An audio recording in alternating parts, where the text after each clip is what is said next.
Good morning friends, welcome to the prelims booster session. आज का पहला टॉपिक है ब्रिक्स समिट 2025। ये टॉपिक इंटरनेशनल रिलेशंस के लिए इंपॉर्टेंट है। तो इंडिया ने ब्रिक्स समिट 2025 में कहा है कि एक फेयर और ट्रांसपेरेंट इकोनॉमिक प्रैक्टिसेस जो है वो फॉलो करनी चाहिए ग्लोबली। और ये बेसिकली क्यों हो रहा है, जो यूएस ने टैरिफ लगाए हैं इंडिया पर, ब्राज़ील पर, उसके कंटेक्स्ट में जो है इंडिया के फॉरेन मिनिस्टर ने बोला है। तो ब्रिक्स समिट 2025 जो है वो ब्राज़ील ने कन्वेन की थी वर्चुअली, और एक की प्लेटफॉर्म बना है ये डिस्कस करने के लिए ग्लोबल इकोनॉमिक डिस्ट्रप्शंस को। तो एक्सटर्नल अफेयर्स मिनिस्टर जो है उन्होंने अंडरस्कोर किया urgent need for fair, transparent and rules based economic practices को। तो अब हम समझते हैं ब्रिक्स है क्या। एक इन्फ्लुएंशियल इंटरगवर्नमेंटल ग्रुपिंग है जो लगभग 42% ऑफ वर्ल्ड पॉपुलेशन को रिप्रेजेंट करती है और 37.3% ऑफ ग्लोबल जीडीपी को रिप्रेजेंट करती है। जो कंसेप्ट है ब्रिक्स का वो एक्चुअली 2001 में इंट्रोड्यूस हुआ था। शुरुआत में जब रशिया में 2009 में पहली ब्रिक समिट हुई जिसमें कि साउथ अफ्रीका इन्वॉल्व नहीं था, इसलिए एस इसमें से गायब है। साउथ अफ्रीका ने 2010 में इसे ज्वाइन किया और तब ये ब्रिक्स बना। इसका ऑब्जेक्टिव है कि ग्लोबल फाइनेंशियल और पॉलिटिकल इंस्टीट्यूशंस को जो है वो रिफॉर्म करना, ताकि वो एमर्जिंग इकोनॉमीज़ को रिफ्लेक्ट कर सकें। एनहेंस करना ट्रेड, इन्वेस्टमेंट और sustainable development among member states. Security, technology और क्लाइमेट चेंज के ऊपर कोऑपरेट करना और एक मल्टीपोलर वर्ल्ड ऑर्डर को एडवोकेट करना। ओवर द ईयर्स ब्रिक्स ने कई सारे इनिशिएटिव्स लॉन्च किए, जो उसमें से सबसे प्रोमिनेंट है न्यू डेवलपमेंट बैंक और कंटिजेंसी रिजर्व अरेंजमेंट। तो ये एक फोरम बन चुका है डिस्कस करने के लिए counter terrorism, energy security, digital innovation, global governance reforms. लेकिन इसमें भी कुछ डिविजन्स हैं, जैसे कि इंडिया और चाइना के बीच में इकोनॉमिक एसिमेट्री है, चाइना का ओवरवेलमिंग डोमिनेंस है इसमें। फिर जियोपॉलिटिकल कॉन्ट्रडिक्शंस भी हैं, डाइवर्जिंग इंटरेस्ट हैं यूक्रेन में, वेस्ट एशिया में, ट्रेड पॉलिसीज से रिलेटेड। जो ट्रेड अमंग ब्रिक्स मेंबर्स है वो भी कंस्ट्रेंड है by deficits and protectionist measures. तो 2025 की ब्रिक्स समिट में ईएम जयशंकर ने बोला है कि यूएस की जो इम्पोजिशन है 50% ऑफ टैरिफ्स ऑन इंडिया और ब्राज़ीलियन एक्सपोर्ट्स, ये एक कंसर्न है। और उन्होंने ऑब्जेक्ट किया है कि जो ये ट्रेड मेजर्स हैं इसको नॉन ट्रेड मैटर्स पर जो है वो लिंक नहीं करना चाहिए। उन्होंने एम्फेसाइज किया है कि इंटरनेशनल ट्रेडिंग सिस्टम जो है वो open, fair, transparent, non discriminatory और रूल्स बेस्ड होना चाहिए। उन्होंने कहा है कि resilient, redundant, diversified supply chains होनी चाहिए, खासकर कोविड-19 के बाद हमें देखने को मिला ये। उन्होंने कहा है कि ग्लोबल साउथ जो है वो डिस्प्रोपोर्शनेटली अफेक्ट हुआ है कन्फ्लिक्ट्स ऑफ यूक्रेन और वेस्ट एशिया से। तो एक डिप्लोमेटिक रेजोल्यूशन होना चाहिए कन्फ्लिक्ट्स का, और रिफॉर्म्ड मल्टीलैटरलिज्म होना चाहिए with in the UN system. India जो है उन्होंने पॉइंट किया कि one of the largest trade deficits जो है विद ब्रिक्स पार्टनर्स फेस कर रहा है, स्पेशली चाइना। ओके, नेक्स्ट हम टॉपिक देखते हैं global capability centres in India. Topic economy के लिए इंपॉर्टेंट है। तो इंडिया जो है वो एक हब बनता जा रहा है ग्लोबल कैपेबिलिटी सेंटर्स का। लगभग 1600 सेंटर्स जो हैं वो मल्टीनेशनल कंपनीज के ऑपरेट कर रहे हैं डाइवर्स सेक्टर्स में। तो जीसीसीज क्या होते हैं? Fully owned strategic offshore units, MNCs के, जो कि talent rich, cost effective locations में बनाए जाते हैं ताकि स्पेशलाइज्ड फंक्शंस दे सकें, आईटी, फाइनेंस, आर&डी, कस्टमर सर्विस। तो इनिशियली तो ये सिर्फ कॉस्ट सेविंग और बैक ऑफिस सपोर्ट के लिए सोचे जाते थे, लेकिन अब वो धीरे धीरे इनोवेशन हब्स और सेंटर्स ऑफ एक्सीलेंस भी बनते जा रहे हैं। तो ये प्रोडक्ट डेवलपमेंट से लेकर कॉम्प्लेक्स बिजनेस प्रोसेसेस सबको ड्राइव करते हैं। अब इसके की बेनिफिट्स क्या होते हैं? डाइवर्स ग्लोबल टैलेंट का एक्सेस मिल जाता है इन्हें, ऑपरेशनल एफिशिएंसी हो जाती है, कंट्रोल एनहेंस्ड रहता है और इनोवेशन भी हो जाती है। तो की जीसीसी हब्स जो है इंडिया में वो बेंगलुरु, हैदराबाद, पुणे, चेन्नई, मुंबई, एनसीआर रीजन बनता जा रहा है। सेक्टर जो है वो कहा जा रहा है कि $105 बिलियन का हो जाएगा 2030 में, और 2400 जीसीसी जो है वो इंडिया में उस टाइम तक आ जाएंगी। ठीक है, तो इंडिया जो है वो एक सेंटर बनता जा रहा है high value technology driven solutions का। ठीक है, मेजर कंपनीज जैसे अमेजॉन, गोल्डमैन सैक्स, उन्होंने अपने लार्जेस्ट ग्लोबल ऑफिसेज इंडिया में सेटअप किए हैं। इंडिया जो है वो सर्विसेज के लिए ऐसा बनता जा रहा है जैसे चाइना जो है वो टेक हार्डवेयर के लिए है। क्यों वो इंडिया में जीसीसी एक्सपेंशन होता है? क्योंकि लार्ज टैलेंट पूल है, कॉस्ट एडवांटेज मिलती है उन्हें, फेवरेबल रेगुलेशंस हैं, ग्लोबल डिजिटलाइजेशन भी हो रही है। तो जीसीसीज जो है इसमें कुछ चैलेंजेस भी हैं। जीसीसीज मोस्टली जो है वो ट्रेडिशनल आईटी आउटसोर्सिंग मॉडल्स को ओवरलैप कर जाते हैं। तो जीसीसी जो है वो ज़्यादा गेन कर जाते हैं आईटी सेक्टर के हिसाब से। अब अगर हम देखें तो जीसीसीज जो है वो आउटसोर्सेबल फंजेबल टास्क पर ज़्यादा फोकस करते हैं, कोई हाई एंड इनोवेशन पर फोकस नहीं करते। कोर टेक्नोलॉजी सॉल्यूशंस भी जो है वो उनके पास कोई नहीं होते हैं इधर इंडिया में, बहुत ही कम आईपी क्रिएशन भी करते हैं। जनरली ये साइंस ग्रेजुएट्स जो होते हैं लोअर पेड, उनको हायर कर लेते हैं instead of engineers.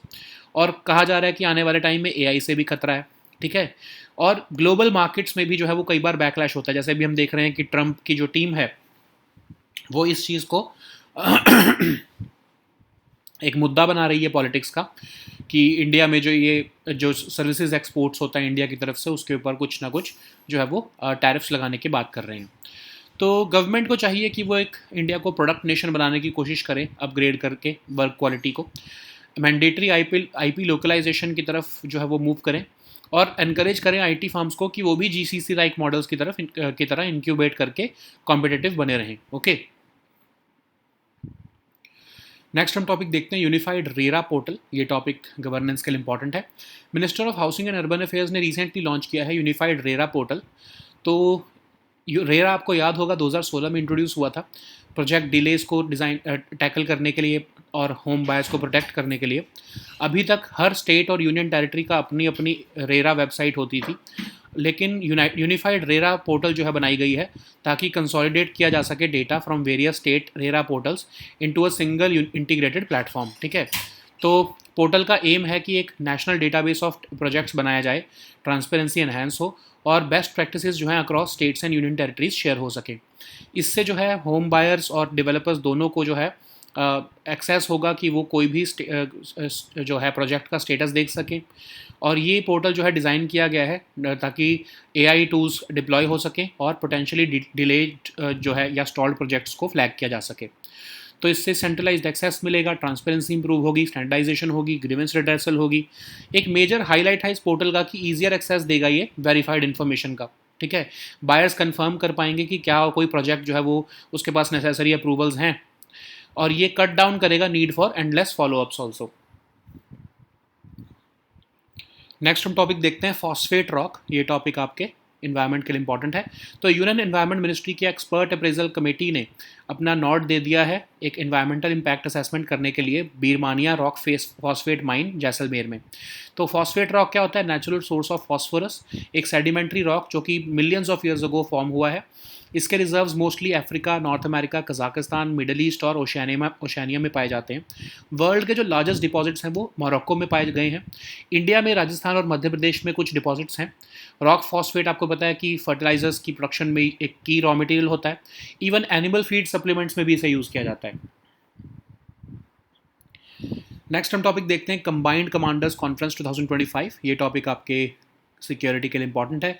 PM Modi inaugurate करेंगे कंबाइंड कमांडर्स कॉन्फ्रेंस 2025 कोलकाता में, जो कि एक एपेक्स लेवल ब्रेनस्टॉर्मिंग फोरम है आर्म्ड फोर्सेस का, और ये टॉप सिविल और मिलिट्री लीडरशिप को इकट्ठा लाता है, ठीक है। तो इसमें फोकस रहेगा reforms, transformation, change and operational preparedness पर। रिफ्लेक्ट करेगा आर्म्ड फोर्सेस की commitment to institutional reforms, deeper integration and technological modernisation.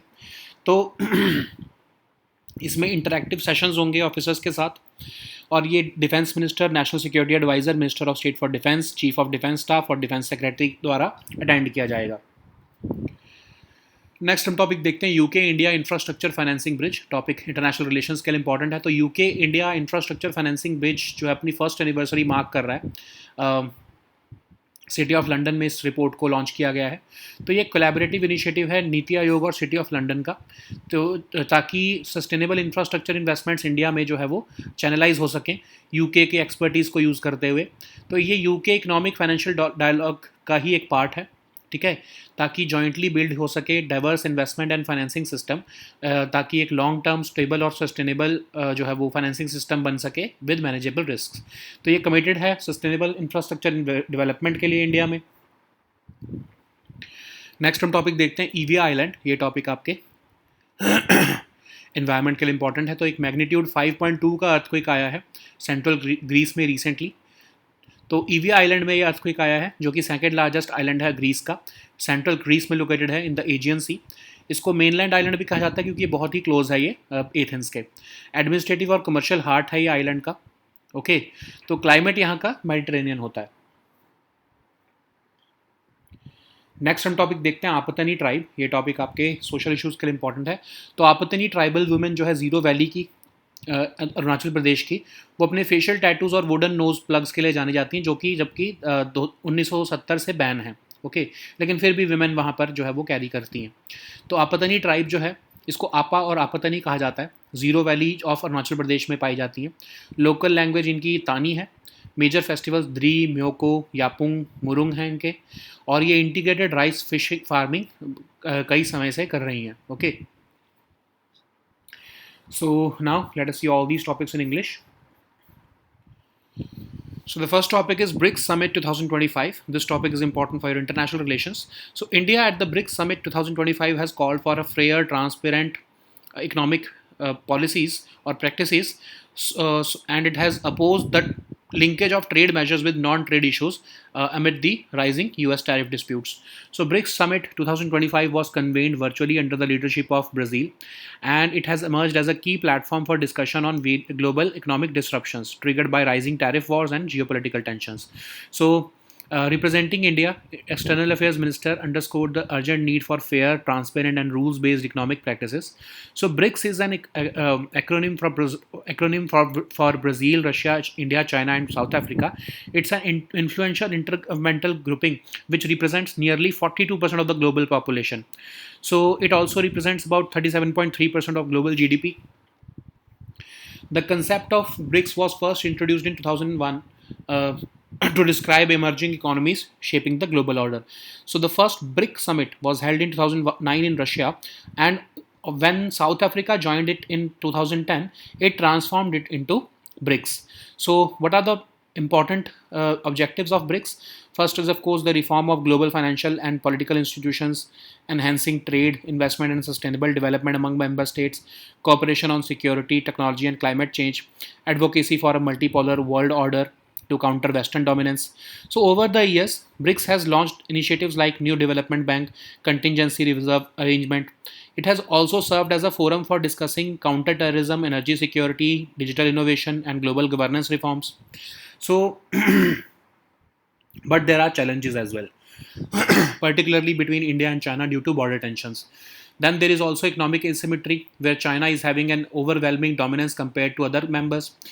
There are also geopolitical contradictions like diverging interests in Ukraine, West Asia, and trade policies. So, trade among BRICS members is often constrained by deficits and protectionist measures.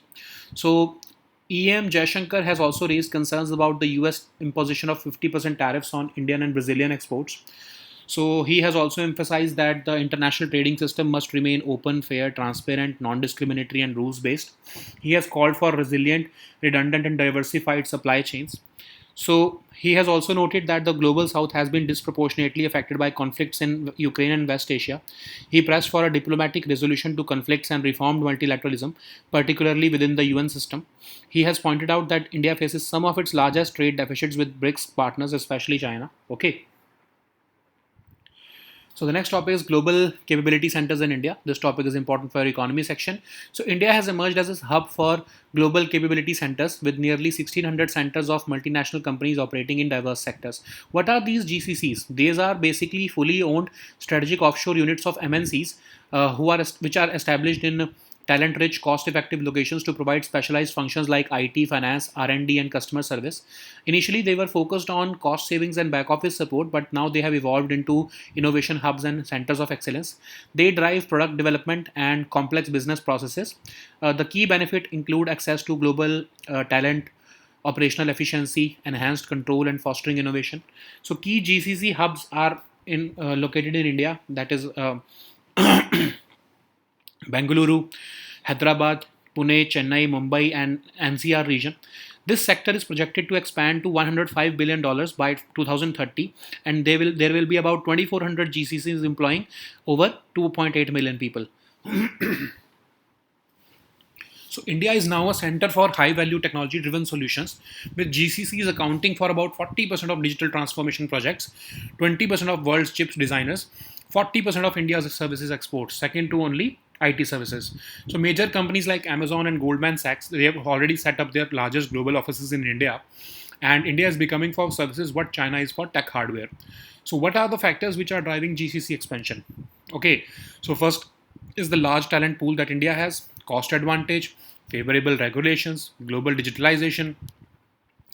So, what are the challenges here? So, GCCs often overlap with the traditional IT outsourcing model. So, GCC gains may offset, therefore, IT sector losses.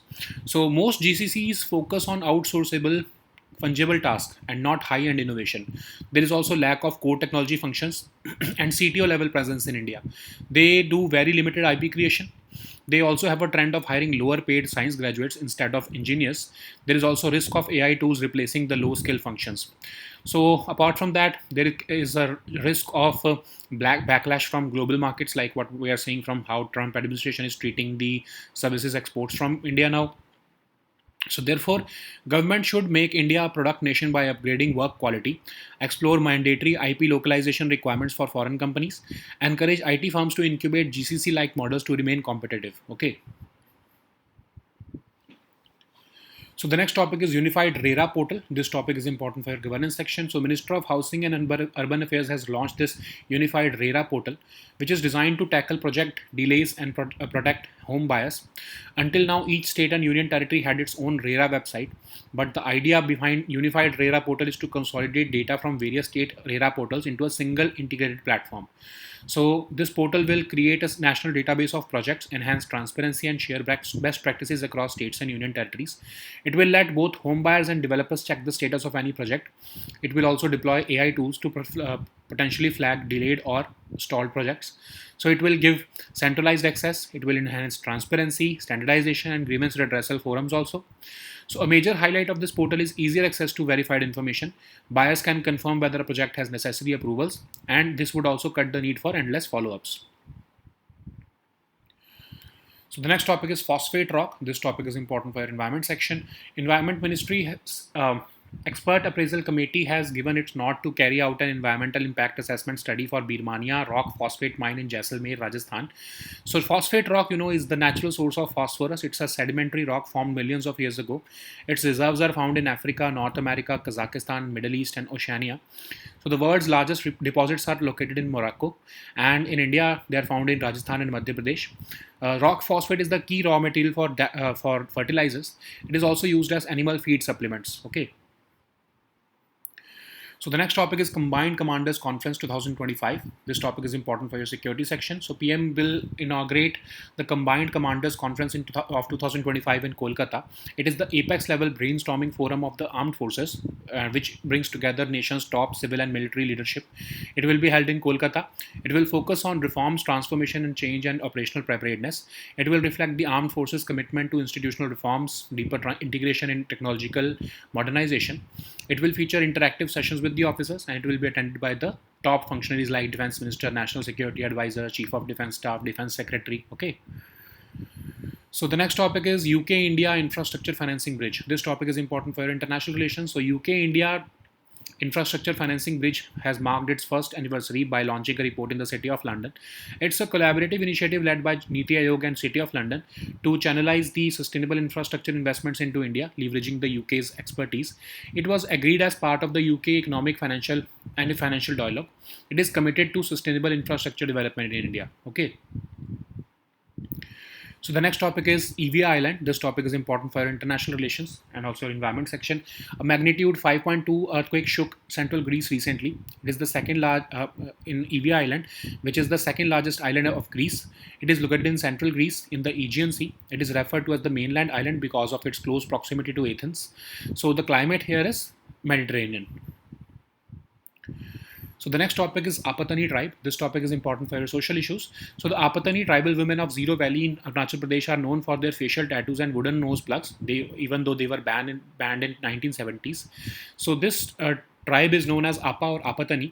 They speak a local language called Tani, and they of course live in the Zero Valley of Arunachal Pradesh. They have major festivals like Bri, Myoko, Yapung, and Murung.